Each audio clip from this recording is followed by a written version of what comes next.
ನನ್ನ ಜೀವನ ಹೇಗೂ ಏನು, ಹೆಣ್ಣಿನ ಜೀವನ ಅಂದ್ರೆ ಕಷ್ಟದ ಕುಲುಮೆ ಅನ್ನೋದು ಸುಳ್ಳಲ್ಲ.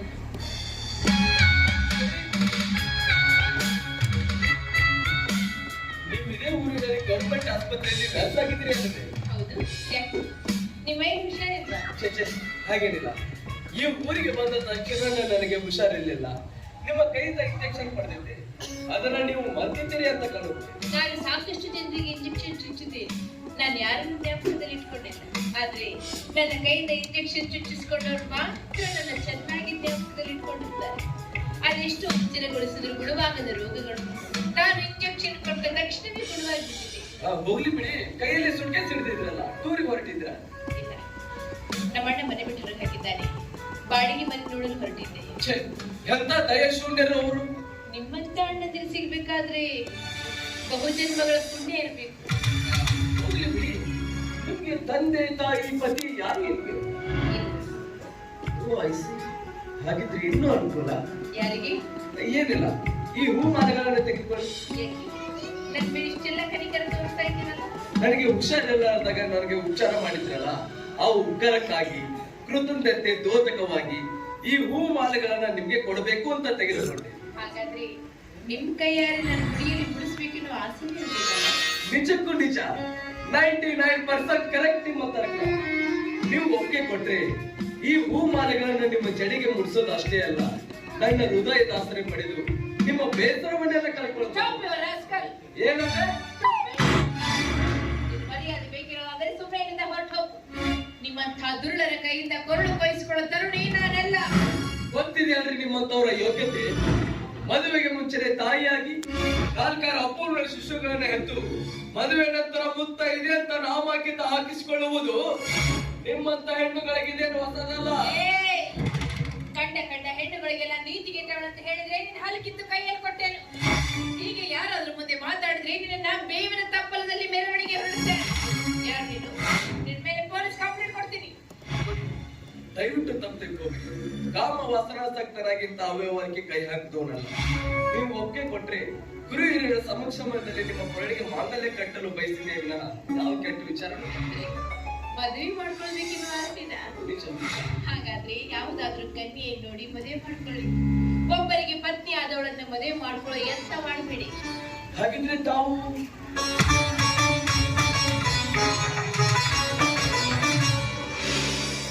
ಶ್ರೀಮತಿ. ಪತಿ ಇದ್ದವರು ಈ ಕಾರ್ಯ ಮಾಡಿ ಕೈ ಬಿಟ್ಟಿದ್ದಾರೆ. ಮತ್ತೆ ಇದೇ ಈಗ ಪತಿ ಇಲ್ಲ ಅಂತ ಹೇಳಿದ್ರಿ. ನನಗೆ ಪತಿ ಇಲ್ಲ ನಿಜ, ಆದ್ರೆ ನಾನು ಚಿಕ್ಕವಳಿದ್ದಾಗಿನಿಂದಲೇ ತಾಯಿ ಮಾತ್ರ ನನ್ನ ಕರುಣಲ್ಲಿ. ನನ್ನ ಸಮಾಚಾರ ತಗೊಂಡು ನೀವೇನ್ ಮಾಡ್ತೀರ?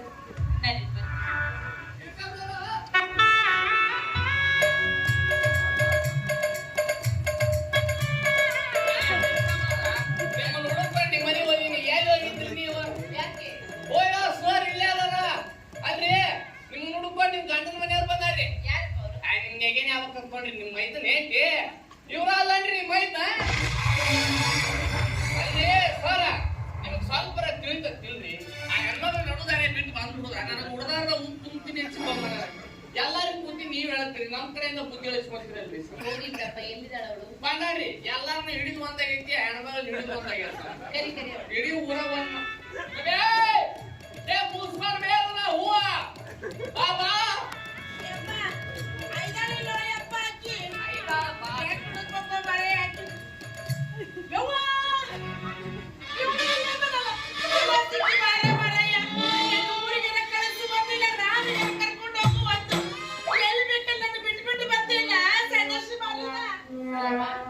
ನೀನು ಮಹಾದೇವಿ? ಹೌದ್ರಿ.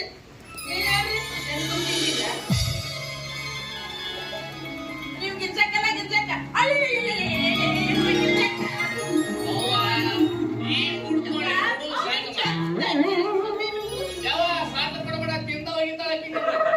ನೀವು ಯಾರತ್ತ ಗುರ್ತಿಡ್ದೆ? ನೀವು ಗುರ್ತು ಚೆನ್ನಾಗಿ ಉಳಿಸಿದ್ರ. ನನ್ನ ಗಂಡನ ವಾಕ್ಷರ ಜ್ಞಾನ ಇಲ್ಲದ ತುಂಬ ವಿನಾಕಾರಣ ನನ್ನ ಕೈ ಬಿಟ್ಟಾಗ ಚಿಂತೆ ಕೊರಿತಾ ಇತ್ತು. ನನ್ನ ಮಹಿಂದ್ರ ಜಾಣನಿದ್ದಾನೆ, ಸುಶಿಕ್ಷಿತ ಇದ್ದಾನೆ. ಇಂದಿನ ನಾಳೆ ತನ್ನ ಗಂಡನಿಗೆ ಬುದ್ಧಿ ಹೇಳಿ ಅಣ್ಣ ಅತ್ತಿಗೆ ನನ್ನ ಒಂದು ಕೊಡಿಸ್ತಾನೆ ಅಂತ ನಾನು ಸವಿಗನಸು ಕಂಡಿದ್ದೆ. ಆದ್ರೆ ಇವನೊಬ್ಬ ಕಲಿತ ಹುಮ್ಮ. ನಿಮ್ಮ ಮುಡಿಗಾಗಿ ಕೊಂಡ ಈ ಹೂ ಮಾಲೆಗಳನ್ನ ಅಜ್ಞಾನಿ ಮಕ್ಕಳ ಅಪರಾಧವನ್ನ ತಾಯಿ ಮನ್ನಿಸುವಂತೆ ಮನ್ನಿಸಮ್ಮ ಎಂದು. ಕರುಣೆ ಇದ್ರೆ ಕ್ಷಮಿಸು, ಕೋಪವಿದ್ರೆ ದಂಡಿಸು. ಆ ಯೋಗ್ಯತೆ ನನಗಿನ್ನೂ ಬಂದಿಲ್ಲ. ನೀವಿಲ್ಲಿಗೆ ಬಂದ ಎಷ್ಟು ದಿನ ಆಯ್ತು? 12 ದಿನಗಳಾಗಿ. ಅಷ್ಟು ದಿನ ಆದ್ರೂ ಯಾಕಪ್ಪ ನಮ್ಮ ಮನೆಗೆ ಬರ್ಲಿಲ್ಲ? ಓ, ನಿನ್ನ ಅತ್ತಿಗೆ ತವರೂರು ಇದೇನೋ ನೀನು ಬರ್ದ್ಬಿಟ್ಟಿಯಾ? ಹಾಗೇನಿಲ್ಲ, ಬಂದ ತಕ್ಷಣನೇ ಹುಷಾರಿರ್ಲಿಲ್ಲ. 4 ದಿನ ಹಾಸಿಗೆ ಬಿಟ್ಟೇ ಇದ್ದಿರ್ಲಿಲ್ಲ. ಅಲ್ಲ ಇವಳನ್ನ ಕಳ್ಸೋಕಂತ ಬಂದು ನಿಮ್ಮ ಮನೆಗೆ ಹೋಗ್ಕೂಡ್ದು ಅಂತ ಕಟ್ಟಾಗ್ತಾ ಇಟ್ಟು ಹೋಗ್ಬೇಕು.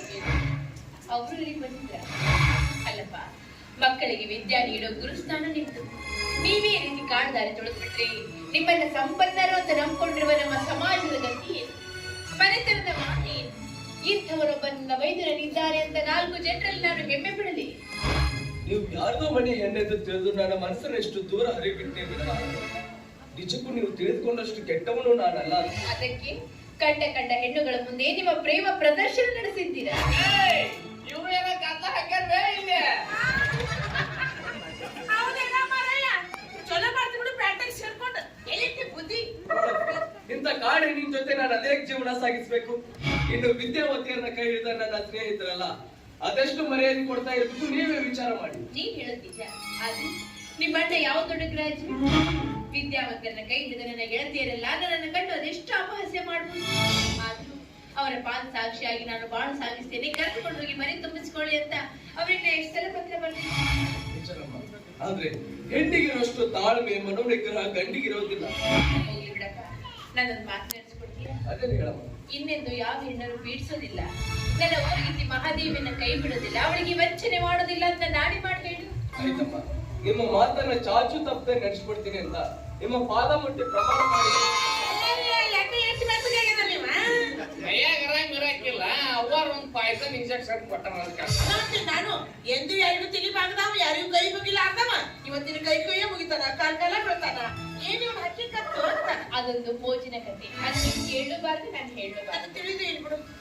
ಬಿಡಪ್ಪ, ಇವಳು ಕರ್ಕೊಂಡು ರೂಮಿಗೆ ಹೋಗು, ನಾನು ಬಾಡಿಗೆ ಮನೆ ನೋಡ್ಕೊಂಡು ಬರ್ತೀನಿ. ಯಾಕೆ ನಿಮ್ಗೆ ಇರೋದಕ್ಕೆ ಒಂದು ಸ್ವಂತ ಮನೆ ಇದೆ. ಇದ್ರಾಗೆ ಹೇಳಿಲ್ವ ಅಣ್ಣ ಮನೆ ಬಿಟ್ಟು ಹೊರಗೆ ಹಾಕಿದ್ದಾನೆ ಅಂತ? ಸ್ವಲ್ಪ ಅನುಮತಿ ಕೊಡ್ತೀನಮ್ಮ, ಅವನು ಯೋಗಕ್ಷೇಮ ವಿಚಾರ ಮಾಡ್ಕೊಂಡ್ ಬರ್ತೀನಿ. ಅಯ್ಯ, ಮೊದಲು ನಿಮ್ಮ ಅಣ್ಣನ ಈಗ ಕ್ಷಮ ನೋಡ್ಕೊ, ಆಮೇಲೆ ಮತ್ತೊಬ್ರು ಸುದ್ದಿಗೆ ಹೋಗ್ಬಂತಿ. ನಿಮ್ಮ ಮನೆಗೆ ಹೋಗ್ಬಿಡೋದಕ್ಕೆ ನಮಗೂ ಇರೋದಕ್ಕೆ ಬಾಡಿಗೆ ಮನೆ ಇಲ್ಲ. ಎಲ್ರು ಸೇರಿ ಇರೋದಕ್ಕೆ ಮೊದಲು ಬಾಡಿಗೆ ಮನೆ ಹುಡ್ಕೊಳ್ಳೋಣ, ನಂತರ ಅವರು ಯೋಗಕ್ಷೇಮ ವಿಚಾರ ಮಾಡಿದ್ದಾರೆ. ಏನ್ರಿ ನಿಮಗ್ ಬಾಡಿಗೆ ಮನೆ ಬೇಕು? ಹೌದಲ್ಲ, ನಾ ಕೊಡಿಸ್ತೀನಿ. ಆದ್ರೆ ಒಂದ್ ಕಂಡೀಷನ್, ಜನಮಗಳಿಗೆ ಬಾಯ್ ಮಾಡ್ಬೇಡ ಅಂತ ಹೇಳ್ರಿ. ಮನಿ ಬಿಟ್ಟ ಓಡಿಸ್ತಾರ ನಮ್ ದೋಸ್ತಂದ ಒಂದ್ ಬಾಡಿಗೆ ಮನೆ ಐತ್ರಿ, ತಿಂಗಳಿಗೆ 12,000 ರೂಪಾಯಿ ಬಾಡಿಗೆ, ಎಲ್ಲ ಒಳಗ. ಅಯ್ಯಪ್ಪ, ಎಲ್ಲ ಒಳಗಾದ್ರೂ ಅಲ್ಪ, ನಾವ್ ಇದಕ್ಕೆ ಬೈಲ್ ಕಡೆ